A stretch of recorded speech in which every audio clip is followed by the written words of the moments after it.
Uyu munsi nje kubabwira ibintu 10 wabwira umwana wawe canke wabwira mutoyi wawe imbere yuko akura akaja muri sosiyete. Kumbure wewe wabimenye ukuze, birasaba ko ubibwira umwana wawe kuko wowe umaze kubibona ukamara kubibamwo. Ndahera ku c'10 kugera ku ca mbere. Ic'10: bwira umwana wawe ntakipfuze iterambere y'abandi atazi ukuri kwihishe inyuma y'iryo terambere, kubera ko mw'isi y'ivyaha abantu ntibagitinya gukora amaraso canke ikibi giteye ubwoba kugira baronke ubutunzi n'amafaranga. Bari tayari guhemuka, bari tayari gutakaza buri kimwe kugira ngo baronke ico bita amafaranga. Ikintu c'9: uzabwira umwana wawe yavyanka yavyemera, bamwe mu muryango bazomukunda bafatiye ku cubahiro n'ubutunzi ufise wewe muvyeyi wiwe, kandi zimwe mu ngeso z'abantu bo muri famiye azozimenya wewe niwamara gupfa. Nihazomenya ko bamukunda vy'ukuri canke bamwereka urukundo mu gutinya we muvyeyi wiwe, ivyo aze abeho abizi. Ic'8: uzubwira umwana wawe amenye ko kuba umuntu w'umutima mwiza ntibizotuma abandi bamubera abana beza. Niyamenya abantu bose ko atari bamwe, ntazotangazwa n'inyifato zabo, azoba azi neza yuko iciza kitishurwa ikindi. Ic'7: uzubwira umwana wawe ntazoshore umutahe, ndavuga amafaranga, mu rukundo, kuko mu rukundo si ivyashara, si ibidandazwa washora mu kunguka. Kuko niyashora amafaranga mu rukundo bizorangira ashimishije umubiri ariko adashimishije umutima, kuko urukundo ntibarugura. Ivyo niyaba abizi azomenya ko amafaranga ashobora kugura ivyishimo ariko adashobora kugura umutima w'umuntu.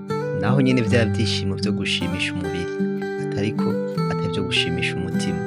Ic'6: uzubwira umwana wawe ntazibone ko ari mwiza ari uw'igitangaza, kuko natiyumvira gukora kugira ngo aruhe abandi babiruhiye, azokoresha umubiri wiwe mu kuruhura imibiri yabo. Muri make ntazagire umutwe utagira ubwenge, kuko bizoruhisha umubiri wiwe kubusabusa. Ic'5: uzubwira umwana wawe apambane n'ubuzima, azakore cane kuko ubukene buranuka ntibumota kandi burababaza. Isi ntirigera iba nziza ku mukene, azakore cane kuko hariho umunsi umwe Imana izohezagira ibikorwa vy'intoke ziwe. Ic'4: uzubwira umwana wawe abeho ubuzima bwo kwishimisha we hamwe n'Imana yiwe, ntazabeho mu gushimisha canke mu kwemeza abantu.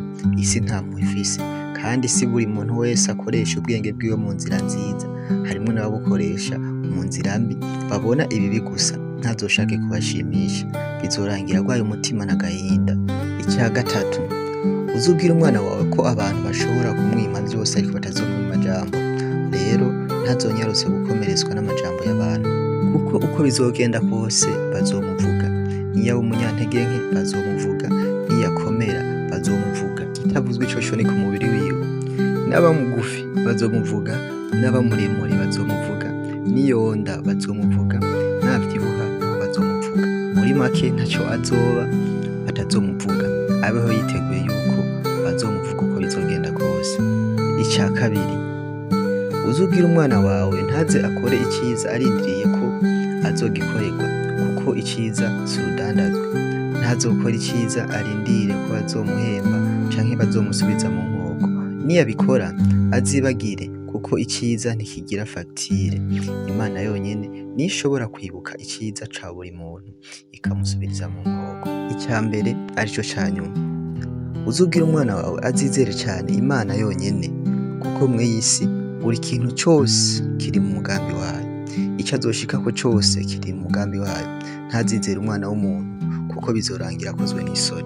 Hahandi azoba yabuze igikiriza co kuririramwo kubera ivy'isi vyamucanze, azibuke ko afise amavi azayakoreshe mu guhamagara Imana, nayo izomwitaba, kuko niyo yagiriye icizere kandi niyo kwizerwa, kandi iyo niyo ibikora. Ngivyo ibintu 10 wabwira umwana wawe imbere yuko akura akaja muri sosiyete. Mutegure hakiri kare, umubwire ku buryo niyakura akaja muri sosiyete nivyamushikira azovuga ati ibi nari mbizi, nari narabibwiwe. Mu nshingano z'umuvyeyi ni ugutegura umwana we kugira ngo ashobore guhangana n'iyisi. Uzimubwire kugira ngo nivyamushikira ntibize mumubire nk'umutego, wakoze kumviriza iyi message. Iryanje zina ni Juif. Kora subscribe kuri channel ya Juif LG kugira ngo tubandanye turi kumwe. Murakoze. Ciao.